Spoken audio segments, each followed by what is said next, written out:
क्या हुआ जब बरसाना में खुद राधा रानी चली आई एक सेठ की बेटी बनकर। फिर जो हुआ उस पर आपको यकीन नहीं होगा। नमस्कार दोस्तों, हमारे YouTube चैनल में आप सभी का स्वागत है। दोस्तों, जब भी हम सच्चे मन से भगवान को पुकारते हैं तो वह दौड़े चले आते हैं और हमारी पुकार जरूर सुनते हैं। दोस्तों, भगवान को भी अपने एक सच्चे भक्तों की उतनी ही ज़्यादा ज़रूरत होती है जितनी हमें भगवान की।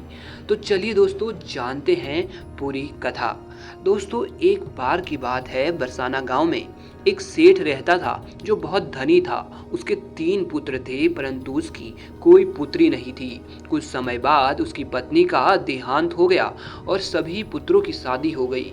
सभी पुत्र अपने कार्य में व्यस्त रहने लगे, अपने बच्चों में, अपनी पत्नी के साथ। सेठ के दिल की बात सुनने वाला कोई था ही नहीं। सेठ को शुरू से ही इस बात का बहुत दुख था कि उसकी कोई बेटी नहीं है, लेकिन उसकी पत्नी की मृत्यु के बाद उसको यह दुख और अधिक सताने लगा और वह इस बात को लेकर काफी परेशान रहने लगा कि उसकी कोई बेटी नहीं है। एक दिन एक महान पंडित उसके घर पर आए और उसे दुखी देखकर उससे पूछा कि तुम्हें किस बात की परेशानी है, तुम आखिर इतना दुखी रहते क्यों हो। तो उसने अपना दुख का कारण पंडित जी को बताया कि मेरी कोई बेटी नहीं है, इस वजह से मुझे अपने जीवन में यह अभाव सदैव सताता रहता है। तब वह पंडित कहता है, यह भी कोई परेशानी वाली बात है, तुम राधा रानी को अपनी बेटी क्यों नहीं मान लेते। हमारे जीवन में जिस चीज की कमी होती है उसको भगवान ही पूरा कर सकते हैं। परेशान होने से क्या होगा, तुम राधा रानी को अपनी बेटी मानो और उससे अपने दिल की बात कर लिया करो, देखना तुम्हें यह अभाव कभी नहीं सताएगा। सेठ को पंडित की यह बात अच्छी लगी और उसने ऐसा ही करा। राधा रानी की मूर्ति ले आया और हर दिन भोजन करने से पहले राधा रानी को भोग लगाता, फिर स्वयं भोजन करता और सोने से पहले राधा रानी के साथ खूब बातचीत करता। ऐसे ही करते करते वह दिल से राधा रानी को अपनी बेटी मानने लगा और भूल ही गया कि उसकी कोई बेटी नहीं है। उसे इस बात का आभास होने लगा कि उसकी पुत्री सच में है और वह बहुत दिल से उसे अपनी पुत्री मानने लगा। जब तक वह बात न करता उसे भोजन न खाया जाता, उसका मन नहीं लगता और जब वह राधा रानी से अपने मन की बात कर लेता तो उसे तभी जाकर संतुष्टि मिलती।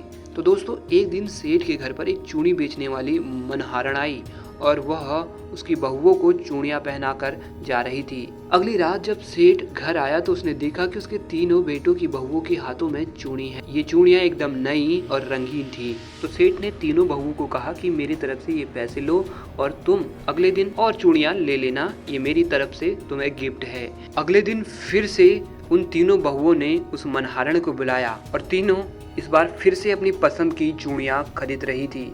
किसी काम से तीनों को अंदर जाना पड़ा, तभी एक और लड़की सेठ के घर से बाहर आती है और उस मनहारन से कहती है कि मुझे भी चूड़ियां पहना दो।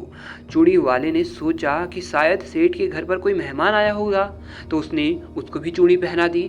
इसके बाद वह चूड़ी वाला जब पैसे उन तीनों बहुओं से मांगने लगा तो उन्होंने बोला, 3 लोगों के हिसाब से चूड़ी ली है परंतु तुम 4 लोगों के हिसाब से पैसे मांग रहे हो, रुको तुम्हें अभी सबक सिखाते हैं। और उन बहुओं ने अपने सुरजी यानी सेठ जी को बुलाया। अब उस चूड़ी वाले ने यही बात सेठ को बताई और पैसे मांगने लगा। चूड़ी वाला कहता है कि मैंने चूड़ी का दाम भी नहीं बढ़ाया है और मैं जो कह रहा हूँ बिल्कुल सच कह रहा हूँ। आज मैंने 4 लोगों को ही चूड़ी पहनाई है। फिर सेठ ने कहा, मेरे घर पर तो 3 ही बहुएं हैं। तो उसने कहा, मैंने आज 4 को चूड़ी पहनाई है। परंतु चूड़ी वाले के जिद के आगे सेठ को 4 चूड़ियों के पैसे देने पड़े और वह घर आया और हमेशा की तरह राधा रानी को भोग लगाकर खूब सारी बातें उनसे करी और फिर सो गया।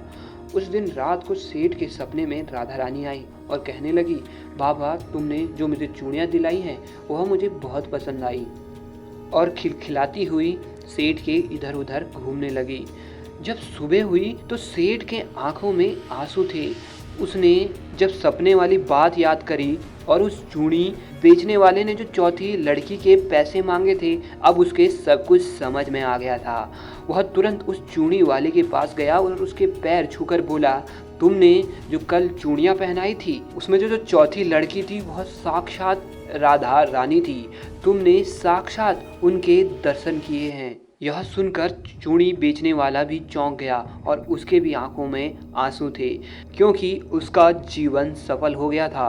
क्योंकि साक्षात राधा रानी के दर्शन वह कभी सपने में भी नहीं सोच सकता था। तो दोस्तों, देखा कि जब हम भगवान को दिल से पुकारते हैं, उनकी पूजा अर्चना करते हैं, तो वह कैसे हमारे पास दौड़े चले आते हैं। दोस्तों, अगर आपको यह कहानी अच्छी लगी हो तो आप कमेंट बॉक्स में जय राधा रानी अवश्य लिखें। आपकी कुंडली से संबंधित कोई भी परेशानी है या घर में कोई समस्या है अथवा तरक्की नहीं हो पा रही है, तो हमारे ऐप नक्षत्रा ऐप पर आप जाएं। यहाँ पर आपको मिलेंगे ज्योतिष जानकार एवं ज्योतिष विद्या का ज्ञान रखने वाले विद्वान पंडित जी। तो दोस्तों, इस ऐप का लिंक हमने वीडियो के डिस्क्रिप्शन में दिया है, वहां जाकर आप इसे डाउनलोड कर सकते हैं।